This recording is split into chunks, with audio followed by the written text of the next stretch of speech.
Assalamualaikum warahmatullahi wabarakatuh. Alhamdulillah amin wassalatu wassalamu ala nabiyyina Muhammadin wa ala alihi washabihi ajmain amma ba'du.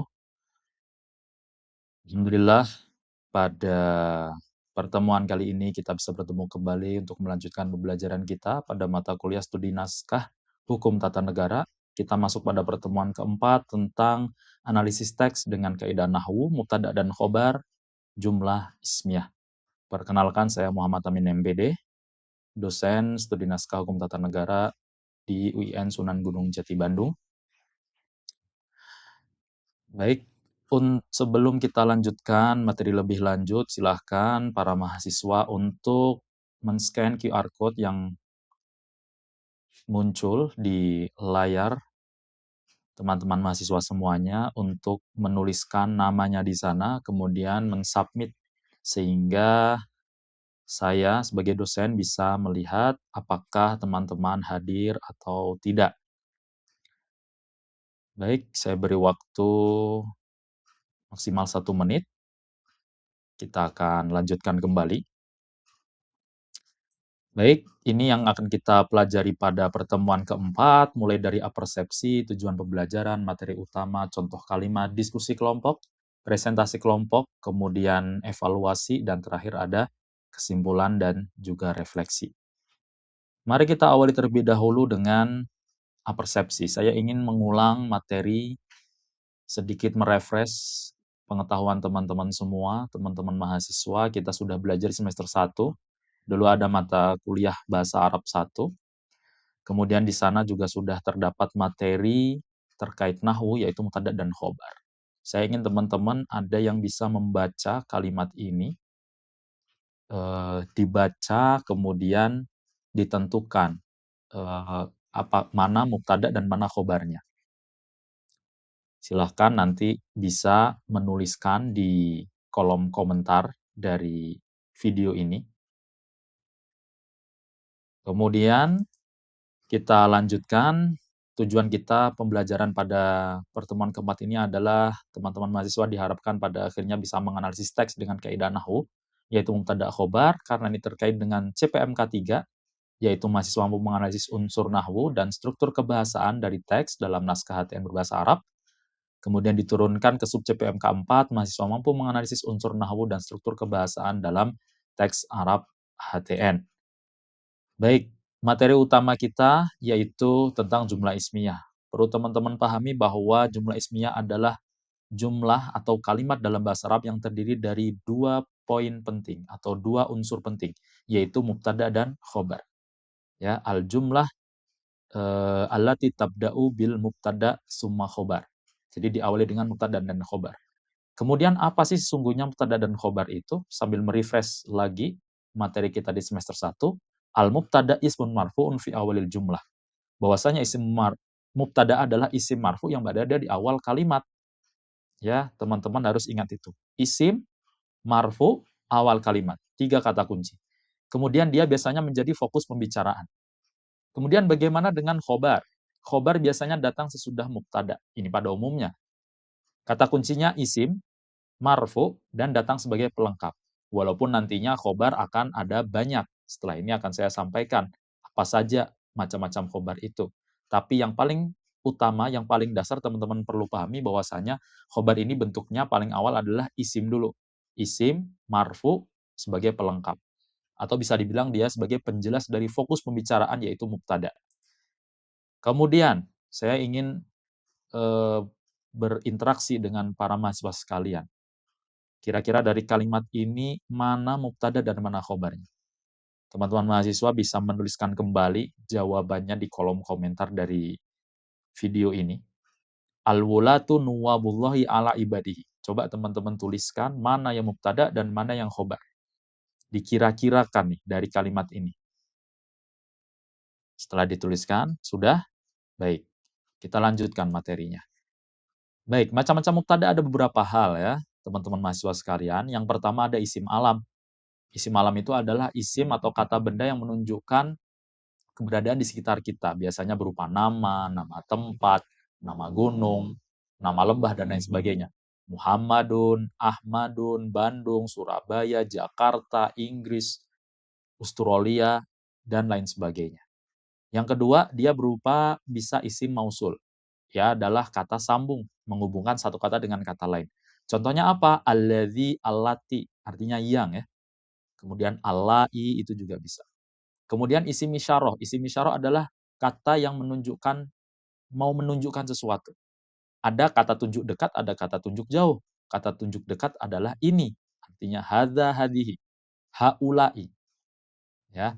Kemudian kalau jauh menggunakan apa? Dzalika, tilka, itu, ya. Dzalika, tilka, ulaika untuk jamaknya. Kemudian yang keempat, mubtada itu juga bisa berupa isim domir atau kata ganti, ya. Kita teman-teman sudah sering bertemu isim domir ini ya, dulu kita di semester 1. Kita akan sering lagi bertemu dengan isim domir itu. Huwa, huma, hum, hiya, huma, hunna, anta, antuma, antum, anti, antuma, antunna, ana, nahnu. Itu teman-teman harus hafal. Itu semuanya isim domir dan itu bisa menjadi mubtada. Jadi mubtada itu tidak melulu, ya pokoknya isim satu saja. Teman-teman pilih alkitabu, tidak selalu alkitabu. Tapi ada banyak yang bisa diganti dari mubtada itu. Ya. Kemudian bagaimana dengan khobar? Khobar ada beberapa macam juga. Pertama ada khobar isim mufrad. Ya, contoh al-wilayatu amanatun. Mana khobarnya? Amanatun. Kenapa dikatakan mufrad? Karena di sini kata bendanya atau isimnya hanya satu, amanatun. Ya, hanya satu saja, satu kata saja. Kemudian khobar jumlah ismiyah. Nah, berarti khobar yang isinya adalah jumlah ismiyah. Berarti khobarnya terdiri dari mubtada dan khobar. Contoh, al-wali wilayatuhu adimatun. Seorang pemimpin, kekuasaannya itu besar. Nah, di situ ada hu ya, wilayatuhu. Nah, hu-nya itu dia kembali kepada al-wali, kepada penguasa atau kepada pemimpin. Nah, itu salah satu ciri dari jumlah ismiyah atau khobar jumlah ismiyah. Kemudian yang ketiga ada khobar jumlah fi'liyah. Berarti khobarnya atau penjelasnya adalah terdiri dari fi'il dan maf'ul bih. Contoh al-wali yar'asu ar-ra'iyata. Seorang pemimpin memimpin ar-ra'iyah, rakyat. Ya, di mana khobar jumlah fi'liyahnya yaitu yar'asu ar-ra'iyah, memimpin rakyatnya. Baik, yang keempat macam-macam khobar itu adalah khobar syibhul jumlah. Khobar yang menyerupai kalimat. Yang menyerupai kalimat itu adalah contohnya al-wali fid diwan. Di sini pada kata-kata fid diwan. Fi itu isim harfu jar, kemudian ad-diwan itu menjadi isim majrur. Ya, jadi harfu jar dan isim majrur. Contoh lagi yang lain bisa menggunakan teman-teman misalkan kata-kata tahta. Al-wali tahta syajar. Seorang pemimpin berada di bawah pohon misalkan. Nah, ini tahta itu adalah dorof. Dia posisinya sama, itu juga masuk ke dalam syibhul jumlah. Sama seperti harfu jar ya.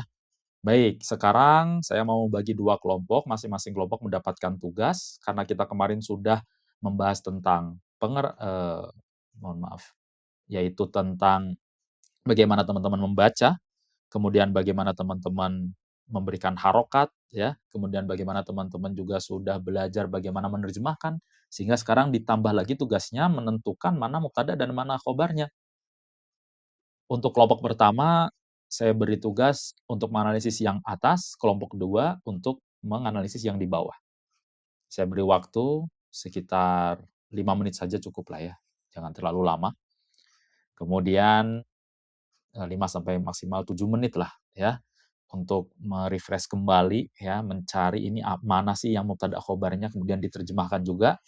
Ya, kelompok 2 yang di bawah. Baik, setelah itu teman-teman silahkan mempresentasikan ya satu persatu secara bergantian nih. Ya, teman-teman bisa bikin video lagi nanti dikirim ke saya ya dari kelompok 1 dan kelompok 2. Apakah teman-teman sudah bisa menentukan mana yang menjadi mubtada khobarnya dari masing-masing contoh ini. Baik, untuk lebih memantapkan lagi pemahaman teman-teman semua, setiap mahasiswa diharapkan bisa men-scan QR code yang muncul di layar untuk mengerjakan kuis. Nanti link ini akan masuk ke dalam Quizizz. Teman-teman silahkan nanti bisa langsung mengerjakan. Soalnya hanya ada 4, setiap soal itu poinnya 20, sehingga kalau benar semua totalnya adalah 80. Ini untuk mengetes apakah teman-teman sudah benar-benar paham materi hari ini tentang mubtada dan khobar, jumlah ismiyah. Baik, setelah mengerjakan, terima kasih partisipasinya teman-teman semua. Sekarang tiba di ujung pertemuan kita tentang refleksi. Saya ingin tahu bagaimana pendapat teman-teman atau refleksi teman-teman semua setelah belajar mubtada dan khobar itu. Kira-kira apa sih perbedaan yang paling terlihat dari mubtada dan khobar, yang paling teman-teman gampang ingat saja? Saya ingin, tanya satu 2 mahasiswa, atau teman-teman juga bisa seperti biasa menuliskan jawabannya di kolom komentar dari video ini. Saya ingin tahu apa saja tanggapan teman-teman semua setelah belajar, setelah kita belajar tentang mubtada dan khobar ini. Untuk, eee, dokumentasinya biar lebih lengkap, saya harapkan teman-teman semua bisa membuka LMS, ya silakan dibuka https, lms.unsgd.ac.id. Silahkan dipilih di pertemuan keempat, di sana saya sudah meletakkan lembar refleksi. Silakan teman-teman tuliskan apa yang teman-teman pelajari pada pertemuan kita keempat pada hari ini, kemudian apa saja yang akan teman-teman pelajari di pertemuan-pertemuan berikutnya, atau apa harapan teman-teman di pertemuan berikutnya. Kesulitan apa sih yang teman-teman dapati dari pertemuan kita pada kesempatan kali ini? Silakan tuliskan di sana, supaya saya bisa mengecek semuanya, kemudian untuk menjadi bahan bagi saya juga untuk memperbaiki pada pertemuan-pertemuan berikutnya. Baik, terima kasih. Kemudian kita masuk kepada kesimpulan. Jadi, secara umum mubtada itu adalah kata kuncinya ada isim dan dia berada di awal kalimat. Dan biasanya dia marfu juga seperti tadi ya. Kemudian untuk khobar dia menjadi pelengkap dari mubtada.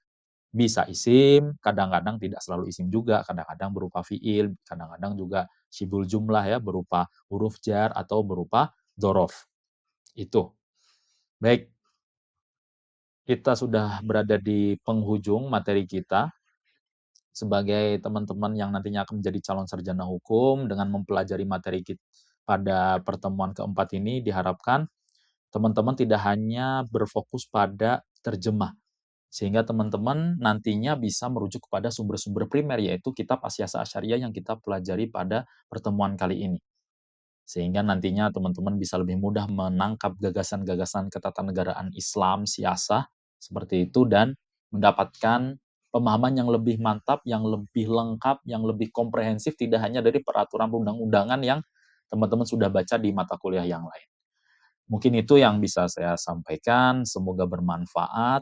Kita bertemu di pertemuan minggu depan, pertemuan kelima. Terima kasih. Wassalamualaikum warahmatullahi wabarakatuh.